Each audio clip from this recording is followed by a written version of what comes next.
Este tema es un tema delicado que nuestro objetivo es tratarlo con el mayor respeto posible, ¿sí? Capaz que pueden haber personas que atravesaron una situación similar, donde tuvieron luchas con este tema, o capaz que sos familiar de alguna persona que tomó esa decisión, pero queremos decirte que tratamos de respetar de la mejor manera a todos los compañeros que han pasado por una situación así, así que les pedimos también que no se queden con nada por decir y que tengan esa libertad también de expresarse. Bueno, vamos a compartir nuestro PowerPoint del día de hoy. Espero que se pueda ver bien. Ahí Isaías me va a decir si se ve bien. Perfecto. Genial, le damos un minutito para que vaya abriendo. Bueno, el tema de hoy, con relación a lo que tratamos ayer, es cómo detectar personas con comportamientos suicidas, ¿sí? ¿Cómo detectamos? Habían algunos comentarios que decían de familiares también, de personas que quedaron, ¿verdad? Y que vieron, por ejemplo, a un ser querido partir por esta decisión. Decían, por ejemplo, mi familiar tomó esta decisión y nunca lo vimos depresivo, nunca dio ninguna señal. Como les decía, generalmente el suicidio es la consecuencia, lo que más se ve, de una depresión profunda, lo cual no significa que siempre esté depresiva la persona que toma esta decisión. ¿Por qué? Porque también por impulsividad se ve en otras patologías, como dijimos ayer, se puede ver en trastornos bipolares, trastornos de personalidad límite, y también se puede ver en esquizofrenia, los que más se ven. Pueden haber otros tipos de trastornos que desencadenan esta situación, ¿verdad? ¿Por qué? Porque no son tratados, y a veces la familia, como no conoce la sintomatología de estos trastornos que nombré anteriormente, después se sorprende y dice, ¿cómo puede ser si no daba ninguna señal, verdad? Y a veces hay patologías que tienen que ver con la estructura, ¿verdad?, psíquica, que solamente aparecen cuando hay un detonante. Entonces, no siempre la persona que toma esta decisión de suicidio viene con depresión. En la mayoría de los casos sí, pero a veces se da por impulsividad y porque tiene otra patología de base que capaz que nunca dio síntomas. Porque hay gente que pasa esto, ¿verdad? Cuando vemos, por ejemplo, y se ha visto, por ejemplo, en personas que de repente creíamos que estaba todo bien, que eran personas que no tenían ningún trastorno mental, y pasó algo en sus vidas y eso detonó, por ejemplo, que tengan lo que llamamos a veces un brote psicótico, que aparezca un rasgo de personalidad que antes no estaban, ¿verdad? Y en realidad no es que no estaban, siempre estuvieron ahí, pero tuvo que aparecer un detonante que muestra, ¿verdad?, la estructura que tiene la persona, la estructura mental. Entonces, nosotros podemos detectar generalmente los comportamientos suicidas cuando la persona viene arrastrando una depresión. Como dijimos, en este caso la persona, como dice ahí, que quiere cometer el suicidio, suele presentar cambios en las emociones, ¿sí? Aparecen cambios. Nosotros vemos como la imagen, ¿verdad? Una persona que siempre estaba sonriendo, ahora no la vemos tan feliz, empezamos a ver que tiene pensamientos muy negativos, de frustración, ya sea por algo que le pasó o por alguna circunstancia que no pudo resolver. Entonces también aparecen cambios en los hábitos y en el comportamiento, ¿sí? Empieza a tener otro tipo de vínculo, ya no se quiere relacionar tanto con las personas que antes compartía, se aísla, ¿verdad?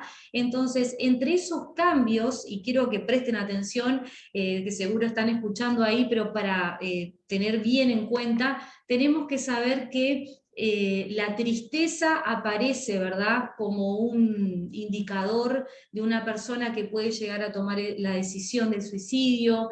Escribir notas de despedida. Esto es algo que no tenemos que dejar pasar, o como dijimos ayer, decir, quiere llamar la atención, por eso escribe esta nota de despedida. No, no es que quiere llamar la atención, ni que te está manipulando. Realmente sí hace un proceso, ¿verdad?, de pensamiento en donde tiene la necesidad de escribir esa nota de despedida, es porque ya está instalado el pensamiento y ya está instalada el deseo, o por lo menos la fantasía, ¿verdad?, de tomar esa decisión.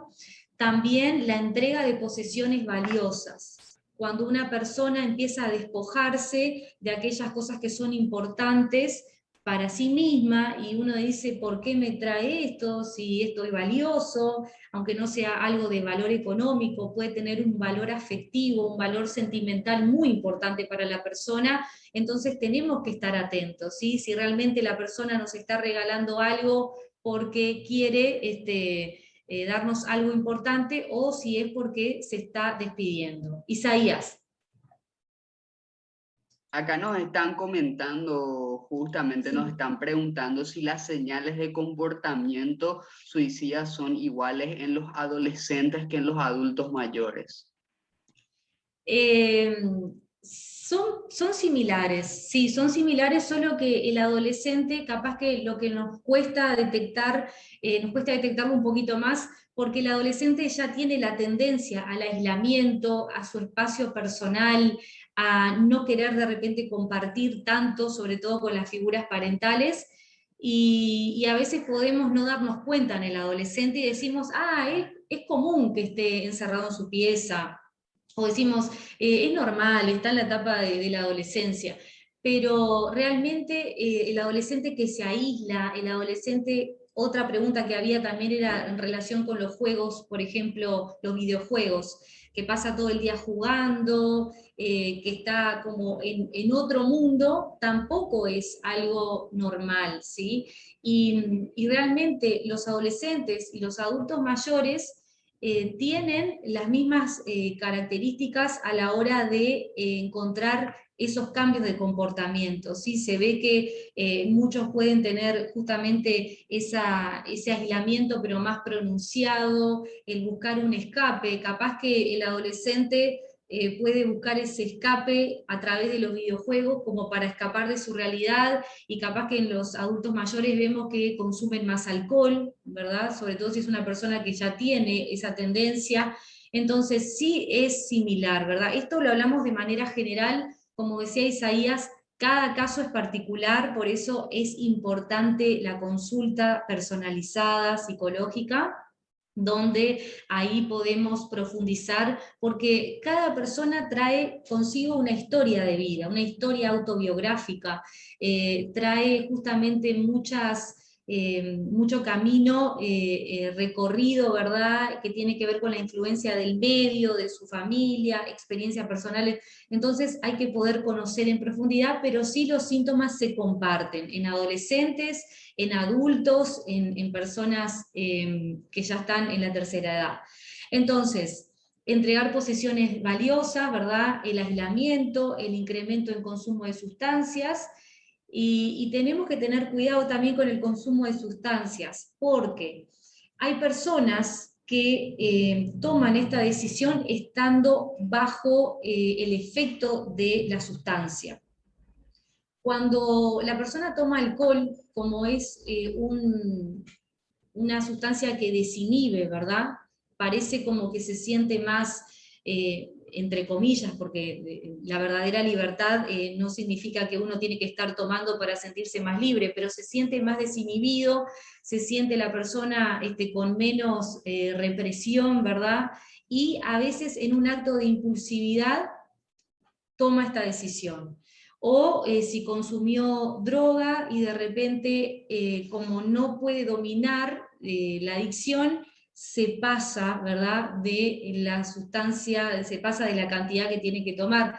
Entonces, el incremento de las drogas o las sustancias son como un detonante también que puede llevar a la persona a que piense de que tomando estas decisiones va a escapar o va a anestesiar el dolor. Pero realmente sabemos que sí, el dolor puede ser que en esos momentos pase un poco, pero el efecto que viene después de esa anestesia es mucho más profundo el dolor que antes de consumir.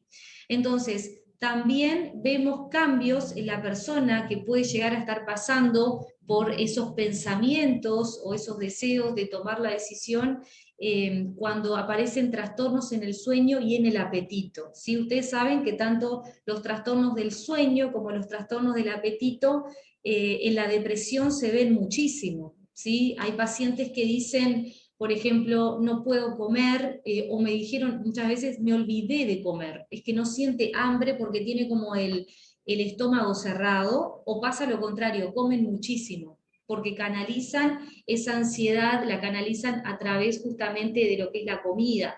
Entonces, uno para darse cuenta si la persona está cambiando, está mostrando comportamientos, tiene que prestarle atención.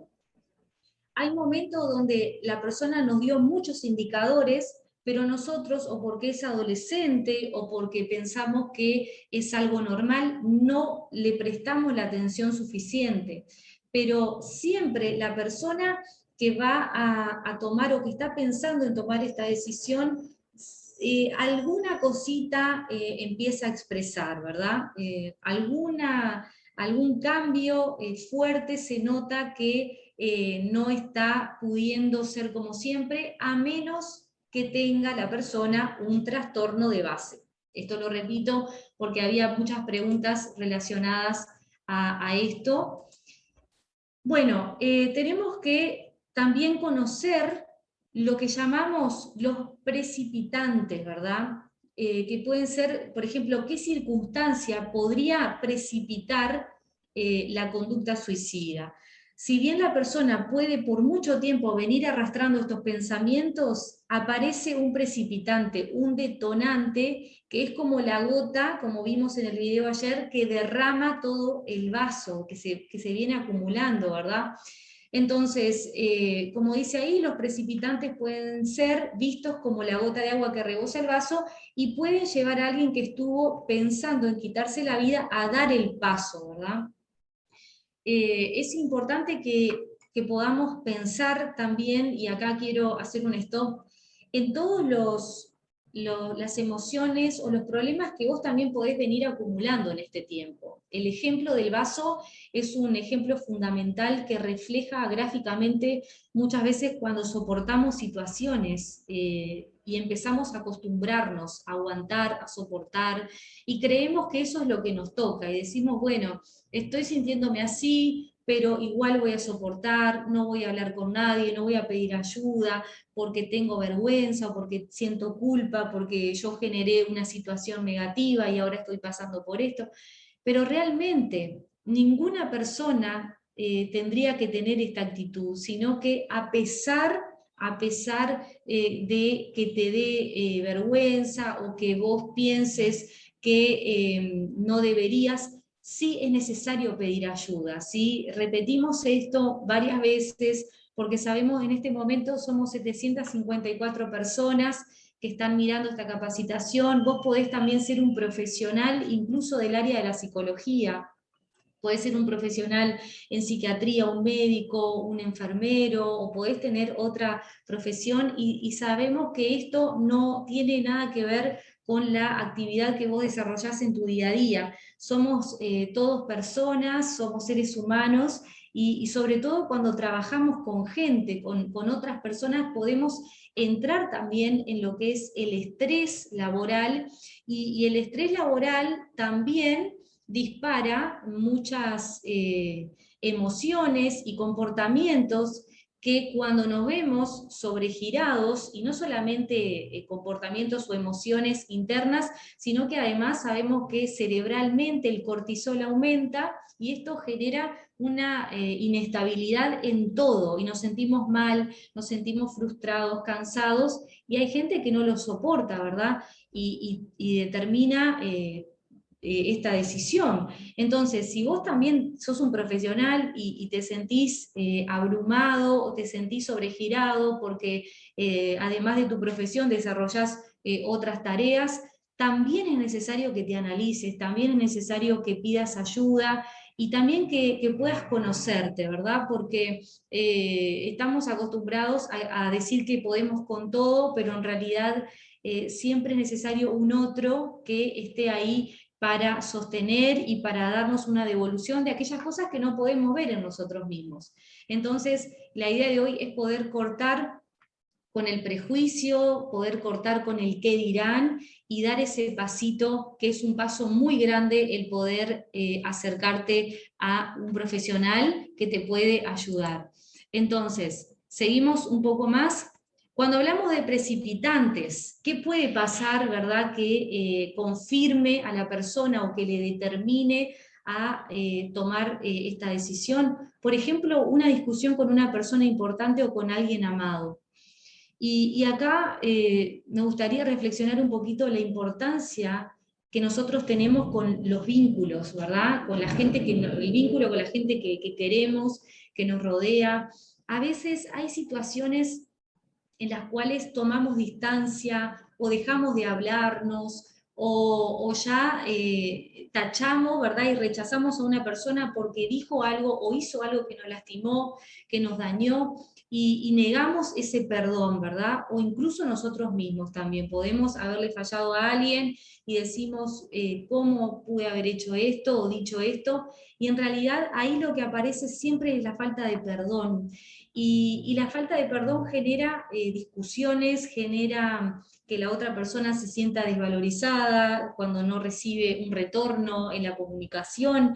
Entonces, es importante poder prevenir estas cosas. Hablamos de prevención del suicidio y hablamos también de la importancia del perdón constante. Cuando yo soy una persona que me determino a ser alguien que dé oportunidades, que no se quede guardando la ofensa, ¿verdad? Sino que libere perdón, entonces voy a evitar también tener problemas con las personas que me rodean. Y qué doloroso es cuando alguien toma una decisión así y uno capaz que pudo estar enojado con esa persona y ya no tiene ni la oportunidad de restaurar una relación, ni tiene la oportunidad ni siquiera tuvo la oportunidad de despedirse.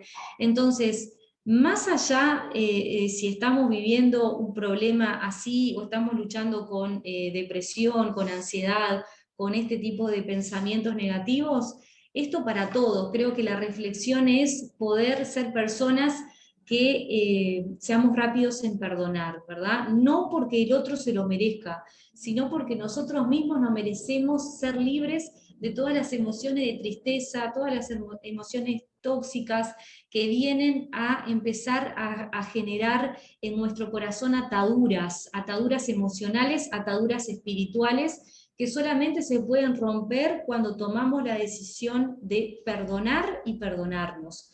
Otra de las consecuencias, ¿verdad? O mejor dicho, de las causas de que la persona tome esta decisión es que la envuelve un sentimiento de culpa que no se soporta ni a sí misma ni a sí mismo.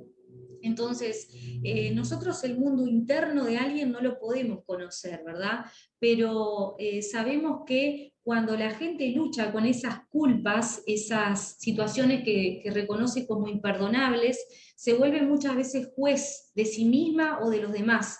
Entonces, trabajar en lo que son esos pensamientos de quitarse la culpa, la autoacusación, es muy importante para prevenir. Si vos luchás en este tiempo con esos pensamientos, si vos te sentís invadido porque cada vez que vas a hacer algo sentís que no te lo mereces o que todavía no perdonaste a alguien, es bueno que empieces a pensar en ese proceso de soltar el perdón, de dar nuevas oportunidades y vas a ver que eso genera un bienestar interno donde vos vas a poder tener esa paz que a veces nos falta, ¿verdad? Porque nadie que está mal con otra persona puede decir que tiene salud mental. Y algo que es fundamental para prevenir los trastornos mentales es poder ser personas flexibles, que no seamos jueces ni de los demás ni de nosotros mismos, y el poder dar oportunidades te va a ayudar también a prevenir. La ruptura o pérdida de una relación afectiva influye como un detonante, como un precipitante, porque acá la persona siente como que se le terminó la vida, como que ya no va a poder nunca más ser feliz, y hoy por hoy sabemos que la codependencia emocional es lo que nos lleva a creer esto, que en realidad después de un tiempo, obviamente, porque una ruptura es un duelo, te das cuenta de que sí podés salir adelante, de que no necesitas de un otro las 24 horas como para decir puedo perder mi vida, por ejemplo, si no estoy con tal persona, ¿verdad? A veces también la influencia de la cultura, la música que nosotros escuchamos, si ustedes se ponen a analizar, me río de esto, de la música, porque generalmente las letras de las canciones que son muy emocionales y las cantamos sin pensar lo que están transmitiendo, generalmente hablan de una codependencia, de que nos dice que si no estoy con una persona, con esa persona me voy a morir, ¿verdad? O que no voy a poder resistir. Pero sabemos que eso no es real, sabemos que sí podemos vivir y que sí se puede salir adelante, incluso hasta después te podés sentir mejor si estabas pasando una relación, estabas viviendo en una relación que era una relación tóxica.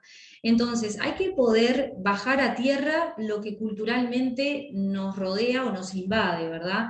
Y no prestarle tanta atención tampoco, ¿verdad?, a lo que vemos en las redes sociales, eso de mostrar que todo el tiempo la gente está feliz, que está contenta, donde sabemos que esa no es la realidad, y esas comparaciones, sobre todo en los adolescentes, llevan a sentir que no están acorde al estándar, ¿verdad? O a lo que ellos quisieran alcanzar, y eso provoca deseos también, pensamientos negativos, y empieza una frustración por no poder ser como fulanito o fulanita que tiene aparentemente una vida perfecta, y sabemos que eso no existe. Entonces hay que poder quitarnos lo que es la ilusión, ¿verdad? La ilusión no es algo positivo. La ilusión tiene que ver con un engaño, con una fantasía, ¿verdad?, de lo que culturalmente nos enseñaron, donde nos mostraron que la vida iba a ser preciosa, de que no íbamos a tener ningún problema en el camino,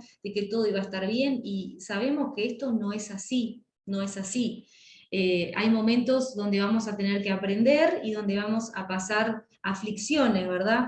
Vamos a vivir muchas aflicciones, pero lo importante es cómo nosotros resolvemos eso. Por eso no solamente la ayuda psicológica, sino también la contención espiritual es muy buena, sin que nadie se ofenda, se sale mucho más rápido, o se previenen estas situaciones cuando nosotros nos relacionamos con otras personas, cuando compartimos palabras de ánimo, cuando podemos estar en armonía, y no cuando nos aislamos, ¿verdad? Si vos estás pasando con problemáticas que tengan que ver con este tema y te aislás, eso no te hace bien.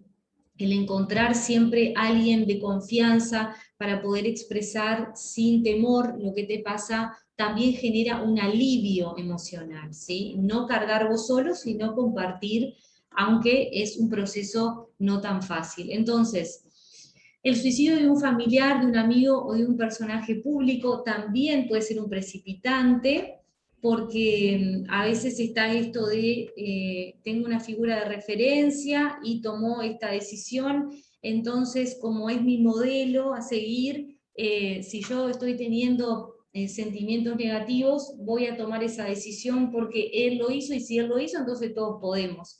Esos son pensamientos también, o situaciones que pueden ser un precipitante y que hay que atender, ¿verdad?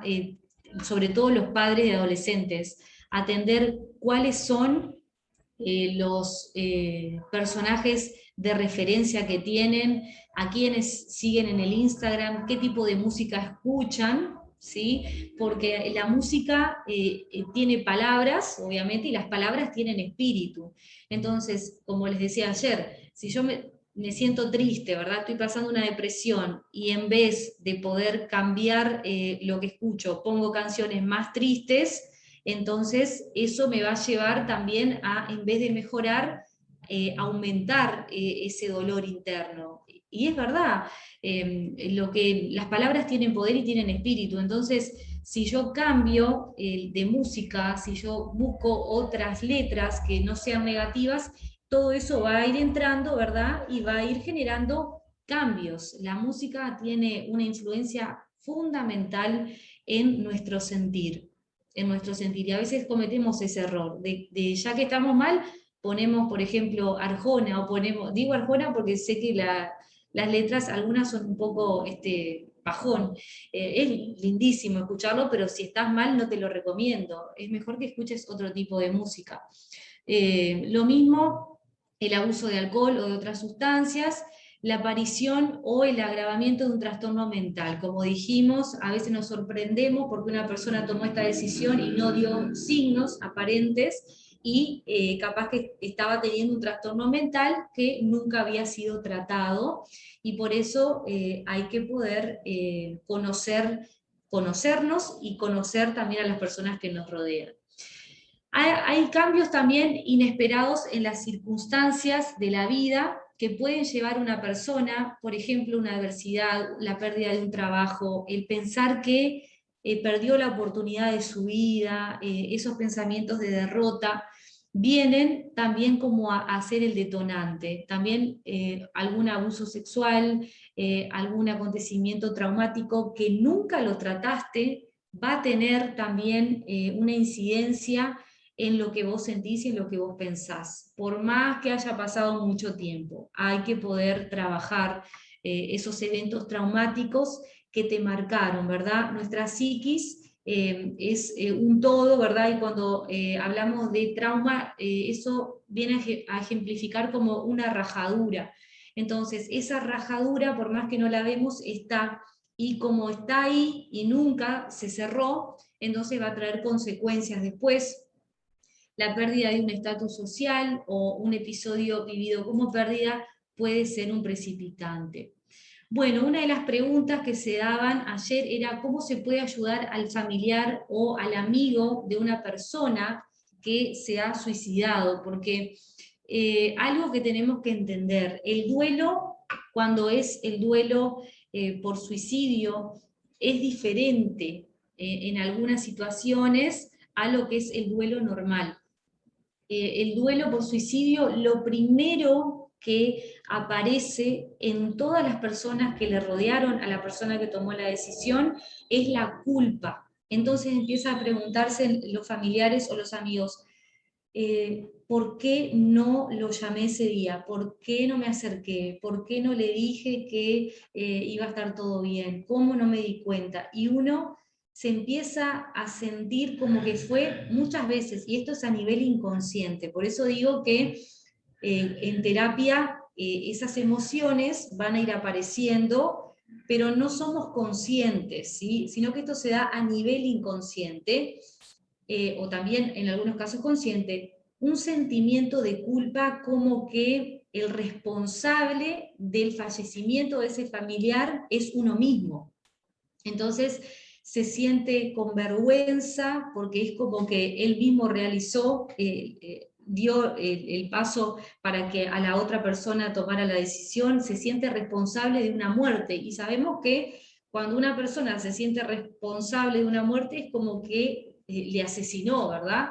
Y esto se da a nivel inconsciente, por eso suena fuerte, pero internamente aparece la vergüenza del familiar, aparece la culpa, los temores de lo que pueda llegar a pensar también incluso el terapeuta.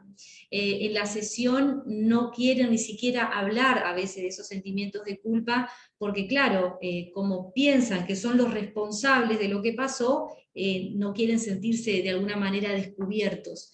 Y además de la culpa, aparece la rabia, esa rabia de por qué esta persona se fue y nos dejó mal a todos, por qué me abandonó, por qué hizo esto, si ahora me hizo sentir mal a mí y a los que me rodean. No significa que esté enojado con la persona, pero esos sentimientos aparecen, por más que en un primer momento la gente los niega, pero después de un trabajo muy intenso, aparece también estas preguntas y esta rabia a veces hacia la persona que tomó la decisión, porque se quedó la persona con una falta de respuestas a esas preguntas. Entonces, ¿qué es lo que nosotros como familiares o como amigos tenemos que hacer? Saber que no podemos negar que esto pasó, y lo que tenemos que hacer primeramente es siempre recomendarle en los casos la ayuda terapéutica, siempre a la gente que queda, ¿verdad? A los familiares, pero tenemos que saber que hay que permitir que la persona hable cuando se sienta preparado y tenga ganas. No hay que presionarles ni sacarle el tema. Si la persona no está queriendo hablar, no, hay que darle el tiempo. Los tiempos de cada uno son diferentes. Entonces, el proceso de duelo es diferente a otro tipo de duelo porque, como dice ahí, genera una serie de emociones. Y también para poder procesar ese duelo o elaborar ese duelo, hay que saber que eso tiene diferentes etapas. Por ejemplo, el día del suceso, el día que pasó eso, muchos pacientes que quedan te dicen que en esos momentos, ese día, la vida se paró para esa persona y cambió para siempre. Y obvio, nadie está preparado para recibir una noticia así. Pero sabemos que también, según la circunstancia en la cual el familiar recibió la noticia, porque ahí pueden pasar muchas cosas, ¿verdad? Por ejemplo, como dice ahí, si uno mismo fue quien encontró al ser querido. Ayer había una pregunta relacionada, eso es un evento traumático para el que vio la situación. Entonces, por eso esa persona también necesita trabajar lo que puede llegar a desarrollarse como el trastorno por estrés postraumático. Puede pasar que esa persona que vio al ser querido en la situación después del fallecimiento pueda tener pesadillas, pueda tener irritabilidad, pueda no procesar eso y necesita la contención. También el estado en el que se encontraba, por ejemplo, el cuerpo, la forma en la cual la persona se suicidó, a algunos que quedan les da más paz y a otros menos, ¿verdad? No voy a nombrar las formas, pero hay circunstancias donde no son tan chocantes y otras son más, ¿verdad? Y también depende de eso, también si se le pudo ver antes a la persona, si se le pudo despedir. También hay diferentes factores que van marcando y que van influenciando para poder trabajar profundamente en el duelo de cada una de estas personas que quedaron y que pudieron ser o lo que le encontraron o lo que ya sabían que tenía la persona conductas suicidas o que no sabían nada. Depende también el grado de convivencia o de relación que teníamos con la persona que falleció. No es lo mismo el fallecimiento de un hijo que el fallecimiento, por ejemplo, de un tío lejano, ¿verdad? No, no es lo mismo. Entonces, cada caso es particular. Por ejemplo, del tiempo que transcurre desde que se conocen los hechos hasta que se nos comunica de forma oficial el fallecimiento, si hay nota de despedida, esto también influye muchísimo. Vemos que hay gente que deja una carta explicando, que deja una carta hacia la familia, y eso también genera otras emociones distintas a aquel que tomó la decisión y no comunicó, ¿verdad? Entonces, siempre es necesario la ayuda de un equipo social, de un equipo terapéutico, el trabajo con psiquiatra y con psicólogo, ¿sí? Por lo menos no tenerle miedo a la medicación, porque los primeros tiempos puede ser que la tome la persona y después ya no, sobre todo cuando no pueden dormir o cuando la imagen parece que no se va y viene una y otra vez. Eso se llama el flashback, es la repetición de la imagen que vio, ¿verdad? La persona que se encontró con el familiar fallecido. Por eso siempre es necesaria el tratamiento. Isaías, no sé si tenemos alguna pregunta, tratamos de abrir un espacio para que puedan compartir sus preguntas o sus comentarios.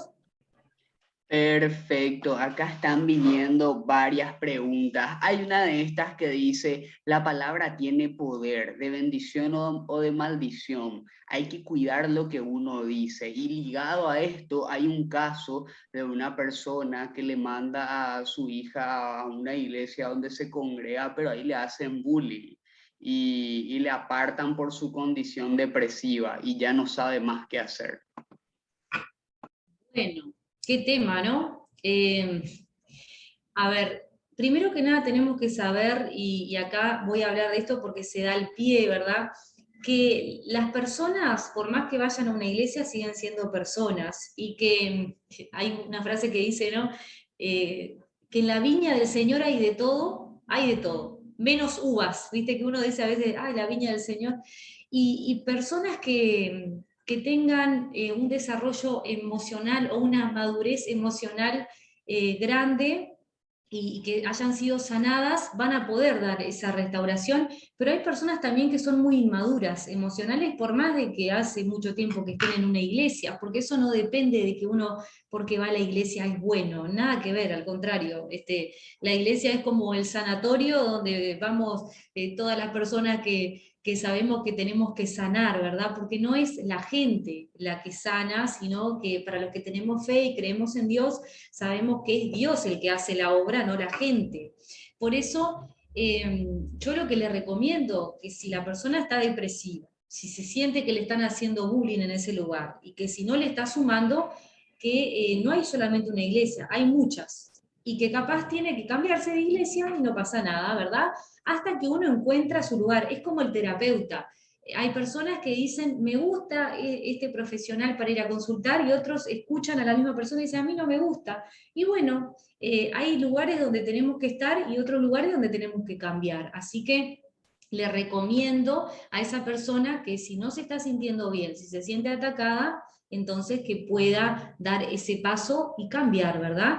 Pero si está con depresión, la ayuda espiritual es fundamental, pero también necesita el acompañamiento psicológico y psiquiátrico. No se hacen las cosas sueltas, sino que se trabaja en conjunto. Isaías.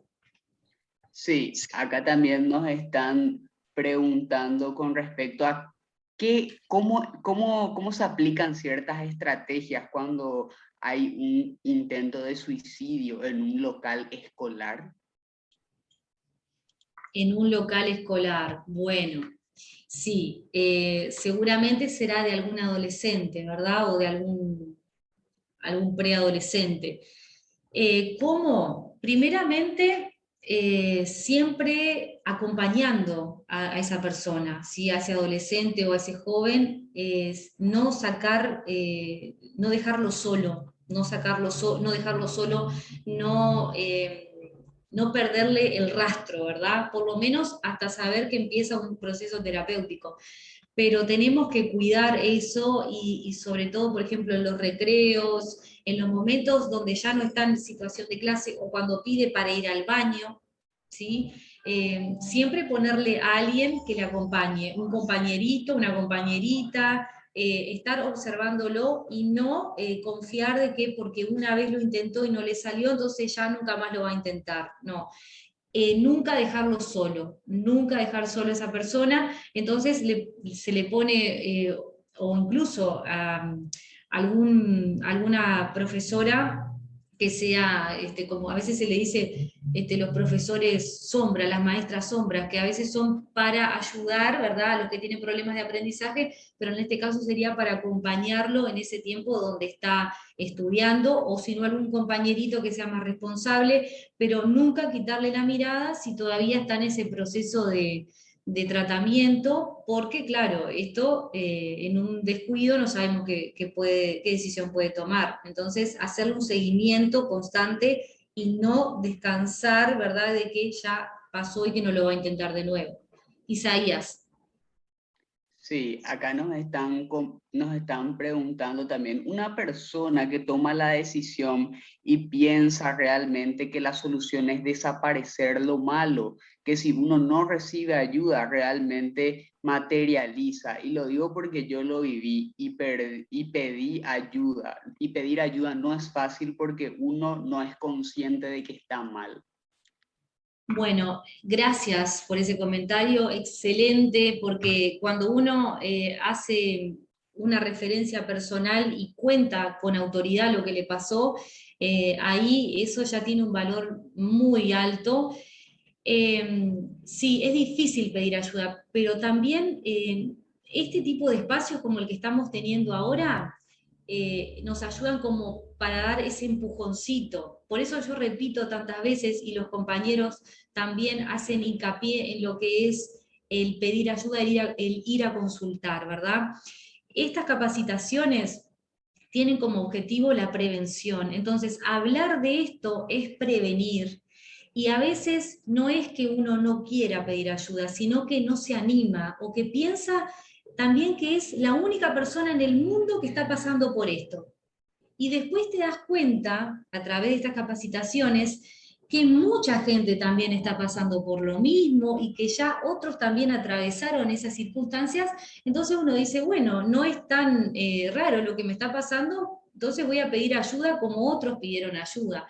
Y ahora con todos estos indicadores, te reiteramos, si vos estás identificándote con todo lo que decimos o tuviste algún familiar que pasó por esto, es bueno que vos empieces a cuidarte también, porque sabemos que cuando hay a veces en la familia situaciones donde han habido suicidios, no decimos que esto siempre va a darse así, pero generalmente si uno no se trata, si uno no sana emocionalmente, se dice que hasta la tercera y cuarta generación pueden aparecer alguna sintomatología con respecto a esto. Entonces, si vos detectás y sabés que en tu familia hay antecedentes de depresión o de que otra persona ha pasado por una situación así, vos tenés que ser quien sea el que corte con eso, ¿sí? El que corte con ese círculo, con eso que rodea como a las familias, ¿verdad? Y das ese paso sabiendo que vos estás sanando y que cuando uno sana, también está sanando a todos los que vienen después. Así que si no lo haces por vos, porque hay gente que le cuesta decir por uno mismo, también lo podés hacer por la gente que te rodea y que vos amás. Y te doy ese empujoncito, como lo hacen mis compañeros también, y te repetimos que tenés toda la posibilidad y toda la oportunidad de poder salir adelante. Isaías. Acá están preguntando en cuánto tiempo es recomendable dejarle sola o solo a una persona que intentó hacerlo. No.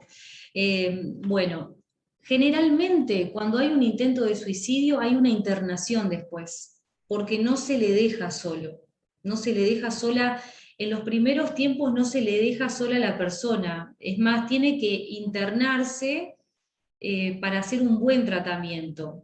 No te voy a decir cuánto el tiempo, porque el tiempo depende de la evolución del paciente y depende también de cómo procesa la ayuda que está recibiendo y también hasta cuánto la persona se abre y cada persona es diferente.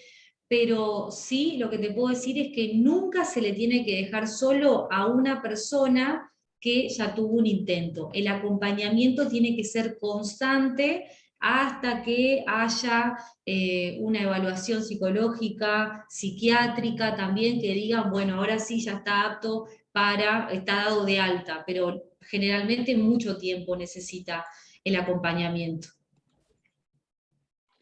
Acá también dice, ¿qué se puede hacer cuando un hombre amenaza con suicidarse si la pareja le deja? Bueno, primero que nada, acá ya entramos en lo que es el terreno afectivo, ¿verdad? Eh, Tratar primeramente si es, hay que ver también qué es lo que está pasando, como le digo, generalmente son temas que hay que ver. El caso, por qué la pareja podría llegar a dejarle, y sabemos que también está lo que es la terapia de pareja, está lo que es la restauración matrimonial, la restauración que tiene que ver con lo afectivo. Obviamente que para que pase esto las dos personas tienen que estar de acuerdo, no solamente se puede ver de un solo lado, pero lo que uno puede hacer es siempre buscar alternativas, ¿verdad? Buscar alternativas, mejorar la comunicación, trabajar en lo que hay que cambiar, porque si están teniendo esas dudas o esas problemáticas que tienen que ver ya con pensar en una separación, entonces es porque hubo un proceso donde se desgastó la pareja, donde capaz que no hubo comunicación, o capaz que otros problemas que están atravesando.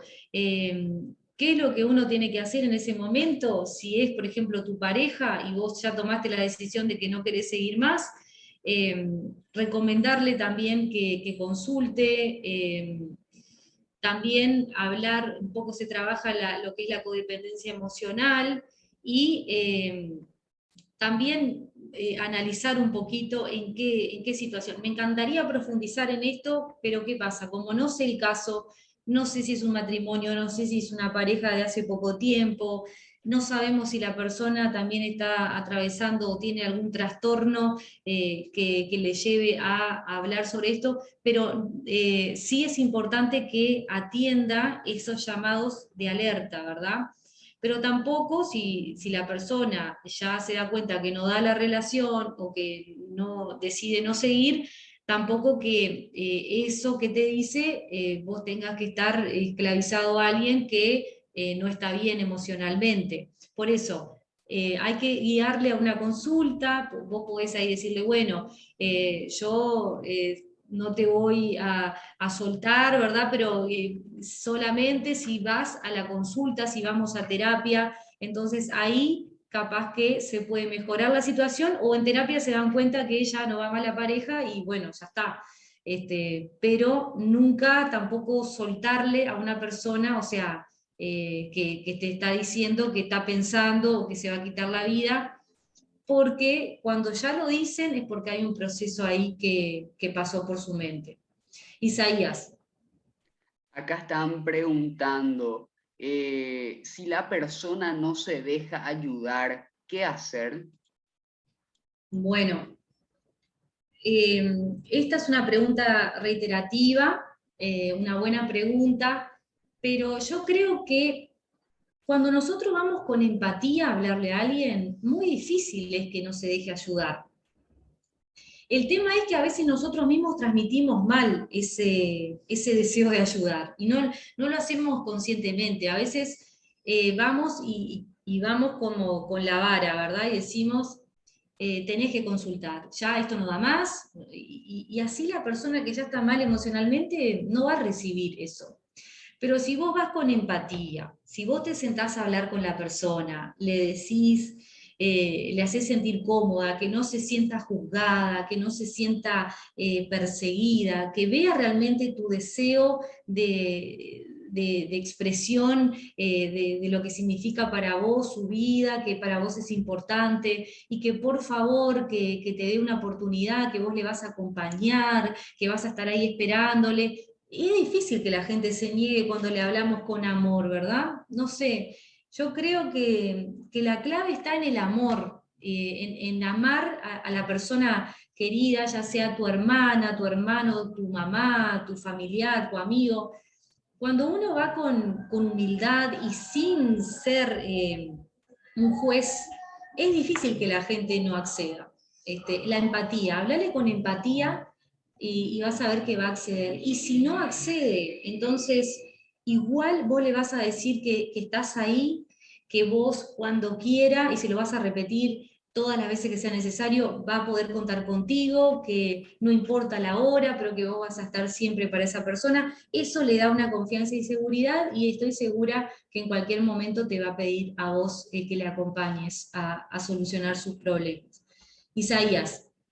Sí, acá están compartiendo contigo en varios comentarios acerca de la importancia de la contención emocional y el apoyo a la persona. También hay un caso que que están preguntando cómo poder ayudar a una persona que vio lo que pasó con la persona que tomó esa decisión de quitarse la vida.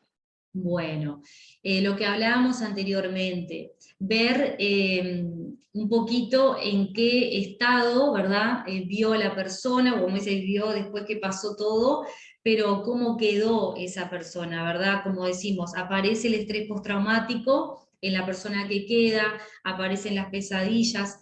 Esto solamente con proceso terapéutico. Uno puede estar ahí, ¿verdad? Conteniendo, pero la persona va a necesitar el poder trabajar eso con terapia, no con un familiar o no con un amigo. Yo sé que la gente tiene la mejor intención de poder ayudar a aquella persona que quedó, que vio eso, pero a veces como familiares o como amigos no tenemos las herramientas se aplican muchas técnicas dentro de lo que es la terapia, sobre todo la cognitiva conductual, que ayudan a que la persona pueda no borrarse la imagen, pero sí que pueda empezar a sentirse más estabilizada. Hay técnicas de relajación, de respiración, se llama también lo que es la visualización, donde hacemos también muchas técnicas imaginarias, ¿verdad? Donde la persona tiene que enfrentarse a la situación, también hablar de lo que le pasa, pero esto no lo podemos hacer los amigos o los familiares. Tiene que ir a procesar su duelo con ese acompañamiento profesional. Y en ese caso, el psiquiatra también tiene que consultar. Tiene que consultar porque seguramente no pueda dormir bien o tenga pesadillas referente a ese momento difícil donde vio al familiar que tomó esa decisión. ¿Tenemos algo más, Isaías? Sí, nos están preguntando si se puede atribuir los suicidios a causa de juegos, como por ejemplo la Ouija, e incluso desafíos o retos en las redes sociales. Sí, mi respuesta personal es sí. La Ouija y todo lo que tiene... La Ouija es espiritismo, básicamente. Eh, Hay gente que puede decir, yo creo en esas cosas o yo no creo, pero yo te puedo decir que sí existe. Es algo que tiene que ver ya con cosas que son espirituales y esto eh, es un tema muy controversial, pero sí tiene influencia. Lo mismo a veces cuando la gente se mete en temas de ocultismo o cuando se meten en la participación de algún tipo de rito, que ahora se ve muchísimo en las redes sociales, sobre todo hay una donde hasta satanismo están mostrando cómo se hacen las diferentes tipos de rituales, ¿verdad? Todo eso, aunque uno quiera creerlo o no, te ata espiritualmente, y es como que uno cuando se mete en esas cosas, abre una puerta a que todo eso le perturbe mentalmente, porque una persona que jugó a la Ouija y no corta con eso y lo hace una y otra vez, empieza a pensar en que habla con otros espíritus, que pueden ser, como se dice ahí, ¿no? Otras personas que ya no están en la tierra, entonces ahí está abriendo la mente a recibir cualquier tipo de información que si uno no está bien mentalmente, también puede detonar en muchos otros tipos de trastornos. Y sobre todo cuando abren la puerta al ocultismo, después no es casualidad que la persona empiece a escuchar voces y vienen a consultar y te dice, escucho voces, voces que me dicen que me quite la vida, que quite la vida a mi familiar, y uno se pregunta, ¿y de dónde viene esto? Y te dice, y una vez jugué a la Ouija, una vez participé en un rito umbandista, y ahí vi lo que pasaba y me asusté, pero también participé, y eso no es saludable. Lo único que te puede traer paz, si estás metido en alguna cosa así, es cortar con eso, renunciar a todos esos pensamientos y a esas actitudes que tuviste al abrir esa puerta, cerrar esa puerta, y sí, lo que te recomiendo y que nunca te va a hacer mal, es que vos puedas realmente llenarte, ¿verdad? De lo que espiritualmente es bueno, que es siempre, obviamente, creer en Dios, ir a una iglesia para los que eligen, ¿verdad? Tener momentos de oración, eso sí es saludable, pero la otra parte, esto que hablamos, trae muchas consecuencias. Yo he atendido pacientes que entraron en eso y que después terminaron en el neuropsiquiátrico, ¿sí? Entonces, quieras creer o no, mi experiencia personal me dice que eso es negativo, lo mismo que los videojuegos. Hay videojuegos que tienen contenido de muerte, y generalmente los que juegan muchas horas a eso terminan tomando decisiones como las de quitarse la vida. No permitas, si tenés hijos adolescentes, que pasen toda la noche jugando los videojuegos. No, O si vas a permitirlo, porque vos decís, bueno, mi hijo ya no es adolescente, es adulto y le gusta hacer esto, fíjate a qué está jugando. No es lo mismo jugar al play, por ejemplo, al juego de fútbol, ¿verdad? Que eso le gusta a todos los chicos, a juegos con contenido donde, el otro día estuve viendo y analizando un juego donde aparecían temas como pedofilia, aparecían temas como el quitarse la vida y la persona tenía que entrar y vemos que la gente joven y no tan joven pasa horas con eso y obviamente son puertas abiertas que abrimos en nuestra mente a estar pensando todo el tiempo en el jueguito, que no es un jueguito inofensivo, es un juego que tiene un contenido que trae influencia. Entonces, es importante que cuides y que veas también qué es lo que están trayendo tus hijos cuando se reúnen todos a jugar online, porque hay juegos que no son tan malos, pero hay otros que sí traen consecuencias. Isaías. Acá preguntan, ¿qué medidas de prevención o actividad podemos hacer cuando en una familia ocurre esta situación? ¿Qué medidas de prevención cuando ya pasó un suicidio en una familia? Así es, así es. Bueno, bueno, primero que nada, la familia tiene que tener contención, tiene que poder hablar de lo que sintió, no tiene que reprimir sentimientos. Esto lo estamos hablando en un contexto terapéutico, no significa que tenga que ir a hablarlo con cualquier persona, no. Hablar con el terapeuta que va a estar a cargo del caso, generar unidad, generar momentos de compartir, no quedarse solamente encerrado en la falta, ¿verdad?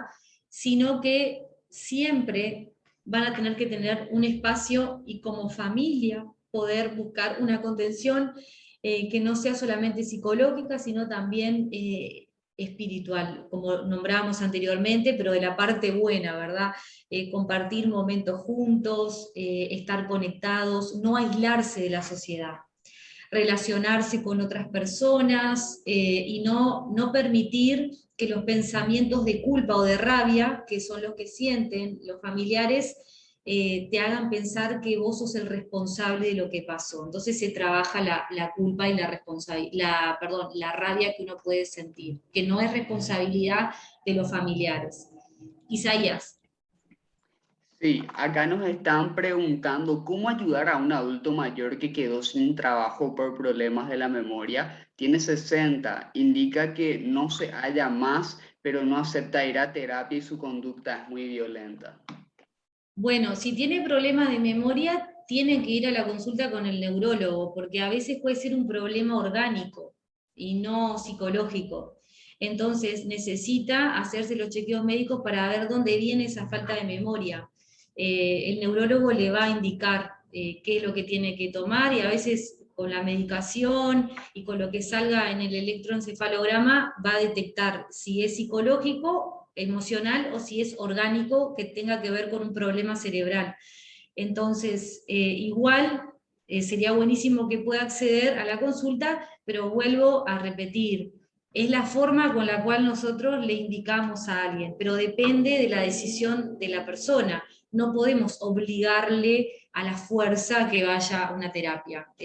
Lo que te recomiendo es insistir, pero insistir bien, no insistir con un mal espíritu, sino con amor, con paciencia, y más sobre todo si es una persona mayor, que están más vulnerables también. Entonces, con empatía yo creo que lo vas a lograr y que te va a decir, bueno, sí, ahora sí necesito ayuda. ¿Tenemos algo más, Isaías? Sí, nos están preguntando cómo es la terapia cognitiva conductual.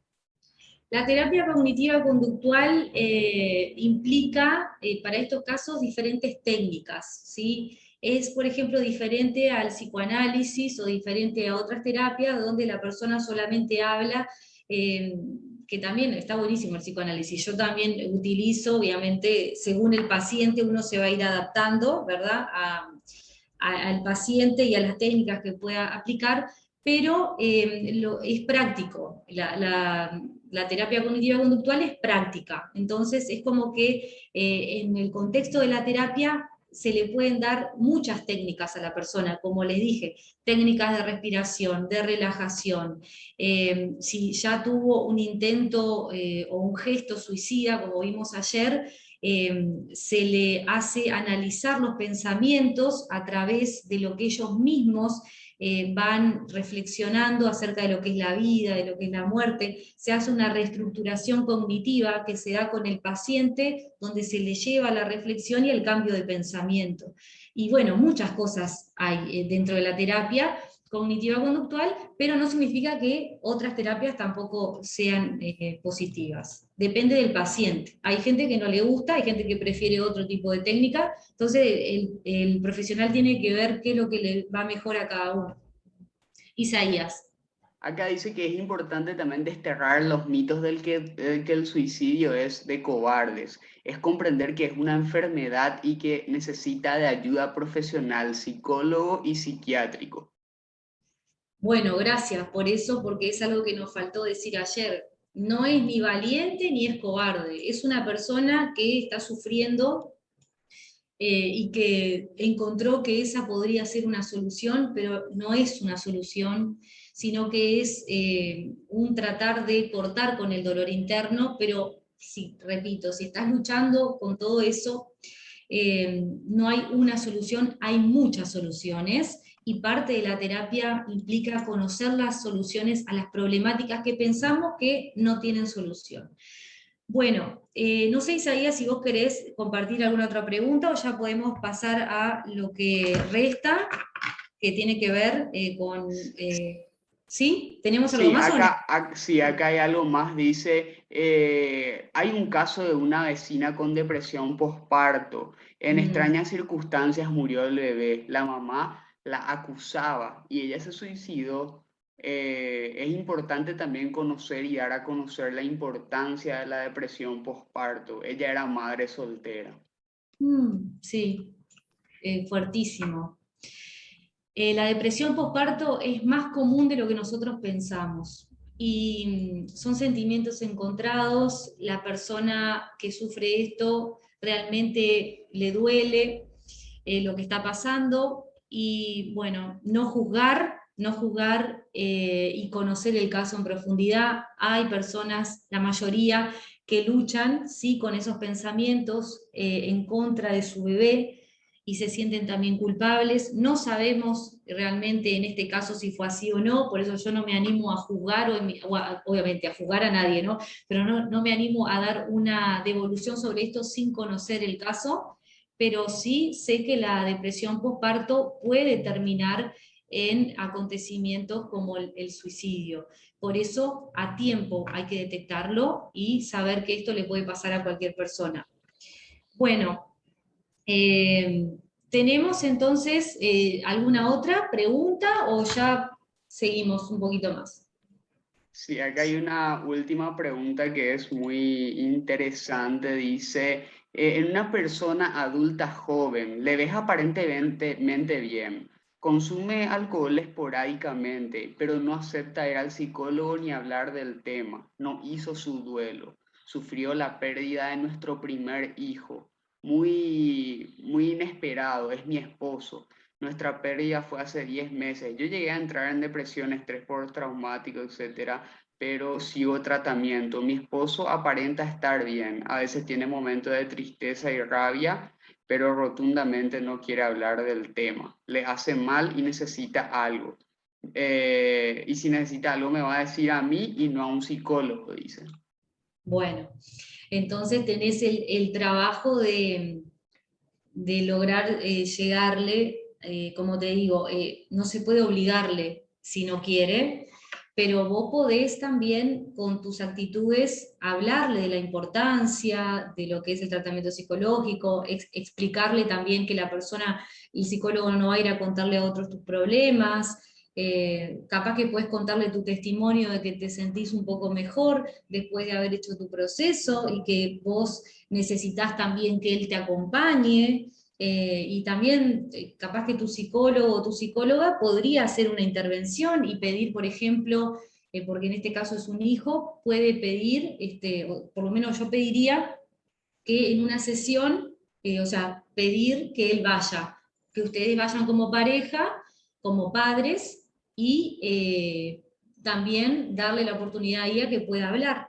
Y cuando dan ese paso, a veces cuando le decimos necesita la psicóloga que vengas, él va y ahí empieza a abrirse muchas veces más de lo que vos pensás. Entonces, capaz que podés sugerirle a tu psicóloga que pida una entrevista, una consulta, donde específicamente pida que tu esposo vaya.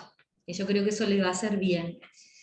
Bueno, esa era la última pregunta que tenemos y yo quiero en este momento cortar por acá un poquito nuestro PowerPoint porque en realidad lo más importante son sus preguntas. Les pedimos disculpas por no poder responderles a todos, pero ahora quiero entrar en una parte muy importante de esta capacitación.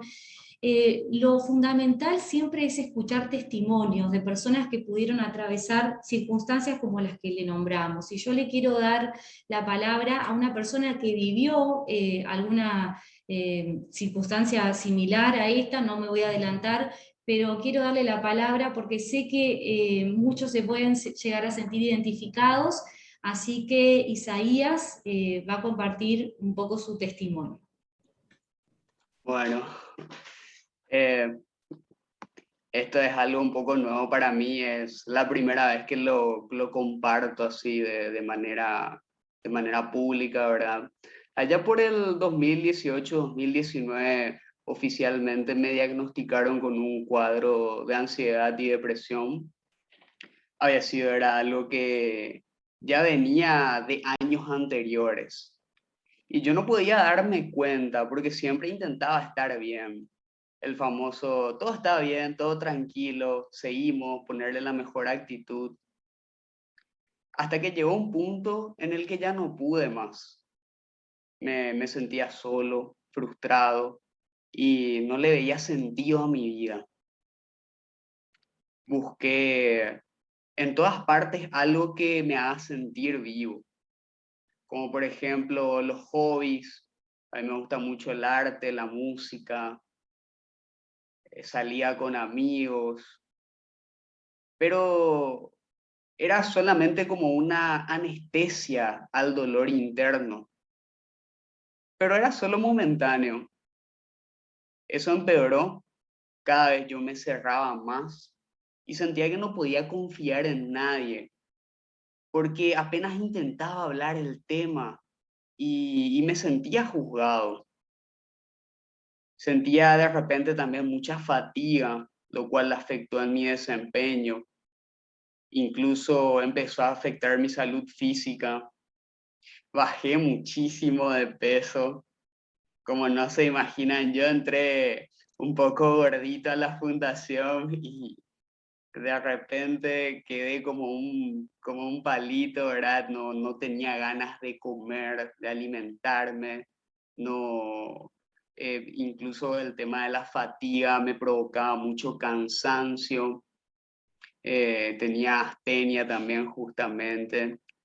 Y ya no podía más con esa situación. Entonces yo decidí que era el momento de darle fin a todo esto porque pensaba que era la única salida, pensaba que era la única solución. Y cuando estuve a punto de hacerlo, recibí una llamada de mi novia preguntándome qué estaba haciendo, dónde yo estaba. Y en ese momento le comenté.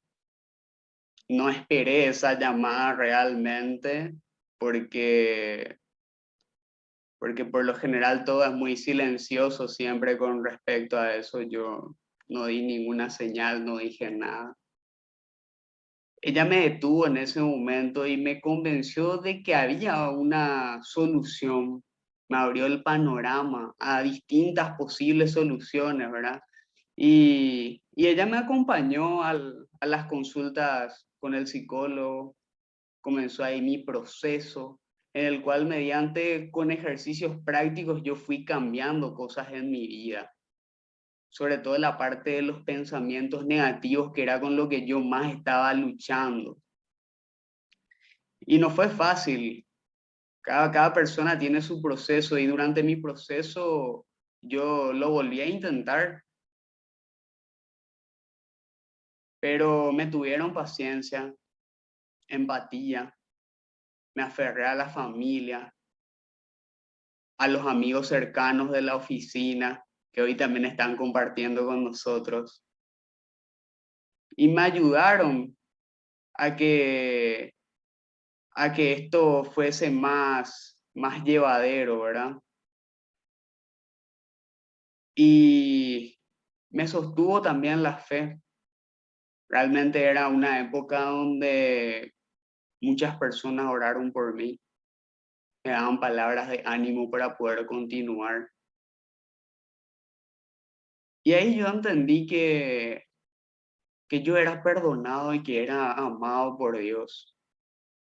Creo que todo fue importante para mi proceso de sanidad integral, cambios de hábitos, eh, la parte de las emociones, también la parte espiritual. Yo creo que sin todo esto no estuviese aquí con ustedes compartiendo contigo esta experiencia, ¿verdad? Yo lo del tema de la fe lo menciono sin el ánimo de ofender a nadie, es mi caso particular. Y justamente en una de las capacitaciones con la licenciada Viviana Navarro, se había compartido este video que me encantaría compartir un ratito con ustedes, que me llevó a mí a reflexionar acerca del valor de la vida. Así que voy a compartir esto un ratito con ustedes.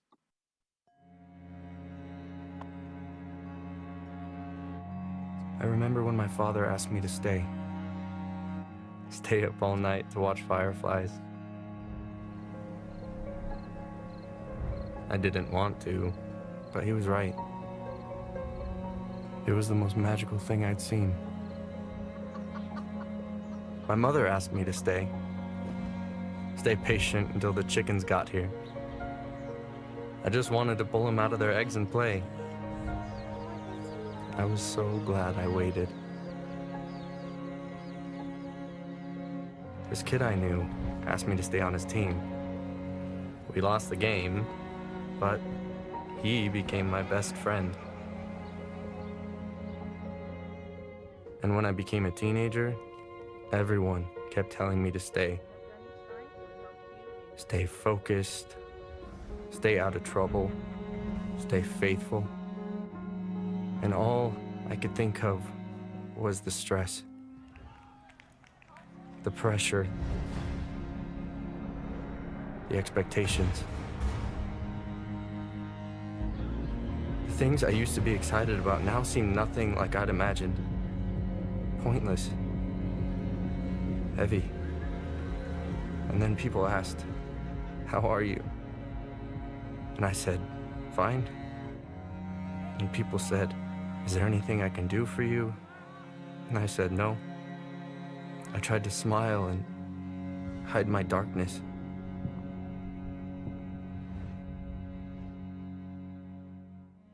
I remember waking up on my 17th birthday, wanting to end my life because I felt so much pain, because I felt nothing. So I decided to tell others how I feel. Bring everything hidden into the light, because I knew one of them could help. I remember my dad holding me, my mom and my sister. Now they ask me to stay around for another moment, for another agonizing week, month. even if I couldn't see that tomorrow will get better. And I realized that somewhere in between my new, dark existence and all those beautiful moments that I've experienced in the past, I forgot something. I didn't have to stay alone. The pain doesn't fully go away. It still takes many endless conversations, therapy, prayers, medication. But as time goes on, I choose to stay hopeful.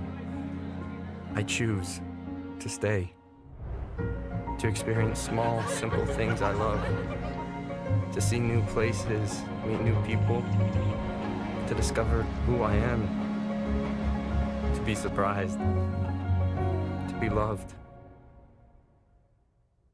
You can choose to stay too.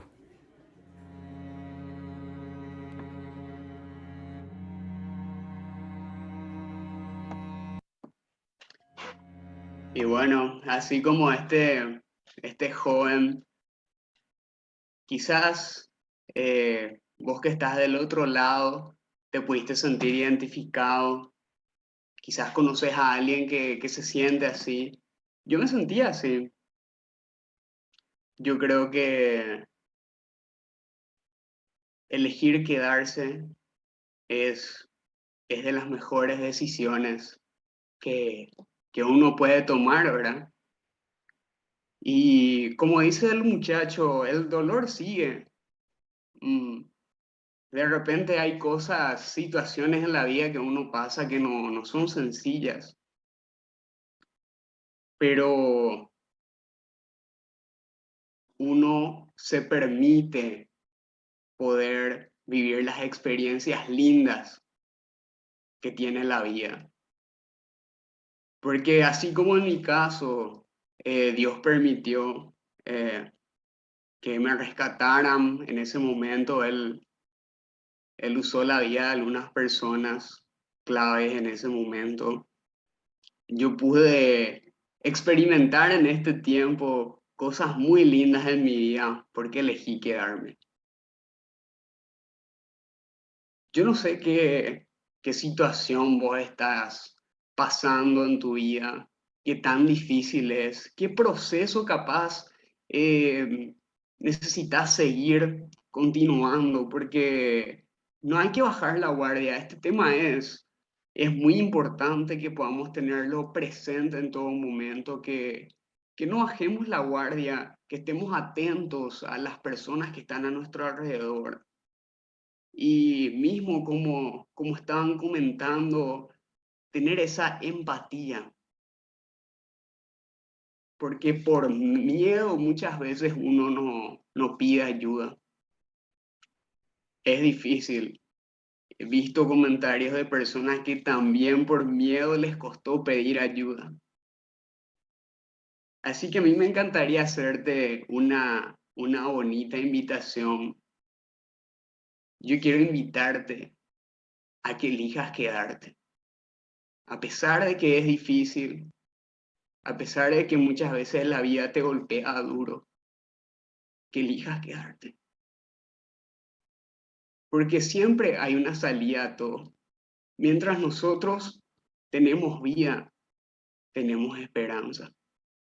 Y si vos esta tarde, así como ese muchacho eligió quedarse, vos elegís quedarte, me encantaría que puedas comentar ahí en el chat o levantar tu mano, elijo quedarme. Que vos también te quedes con tu familia, con tus seres queridos. No creas que sos un estorbo y que la decisión que vos tomes va a hacer que la gente a tu alrededor mejore. No, no es así. Una decisión drástica puede arruinar muchas vidas. Que ese no sea tu caso. Quédate. Abrazale a esa persona que a lo mejor necesita ayuda. Dale una palabra de ánimo. Porque no es sencillo. No es fácil pedir ayuda. No es fácil salir de esto. Yo todavía sigo yendo a terapia. No bajo la guardia y no pienso bajar la guardia porque quiero quedarme. Y así también te invitamos a que vos te quedes y que si necesitas ayuda, no te sientas solo. Hay muchas personas que pueden entenderte, que pueden comprender lo que vos estuviste pasando, lo difícil que fue. Nosotros, como sabes, en la Fundación Buen Gobierno tenemos un plantel de psicólogos, de profesionales expertos que pueden ayudarte. Hay una salida. Si vos tomás esa decisión de quedarte, vos sabés que tenés disponible el consultorio de la Fundación Buen Gobierno. Aún estás a tiempo. Tu vida tiene valor. Así que, como ya sabes, tenés ahí disponible, como siempre mencionamos, el tema del consultorio. El número del consultorio, como ya saben, es 0985-875-908. Lo único que vos tenés que hacer es enviar un WhatsApp nomás. Un WhatsApp pidiendo ayuda. Hay gente que está disponible para ayudarte. Y yo sé que capaz te cueste pedir ayuda, pero en vos está la decisión de que se te ayude. Eso es lo que quería compartir con ustedes. Y para finalizar, licenciada Viviana, no sé si querés acotar algo más para cerrar este espacio o nos tomamos la fotito grupal. Bueno, creo que está todo dicho, ¿verdad? ¿Qué podemos decir ante un testimonio tan poderoso, ¿verdad? Tan fuerte, que nos emociona a todos. Estoy viendo, Isaías, que hay mucha gente que está también emocionada, que recibió, y yo en primer lugar estoy muy emocionada porque a Isaías lo conozco hace muchos años y vi toda su transición desde su adolescencia hasta ahora, ¿verdad? Que te lo conocí siendo chiquito. Y realmente es importantísimo lo que él está contando, y me llega mucho, como sé que le llega a todas las personas que están mirando. Y mientras vos estabas hablando, Isaías, había comentarios donde decía, yo estoy luchando con esto, gente que se está abriendo, y esa es la idea. Entonces también decirte que no esperes un día más puede ser tarde. Entonces hoy es el día en que vos tenés que pedir ayuda, estamos para servirles dentro de lo que nosotros podemos.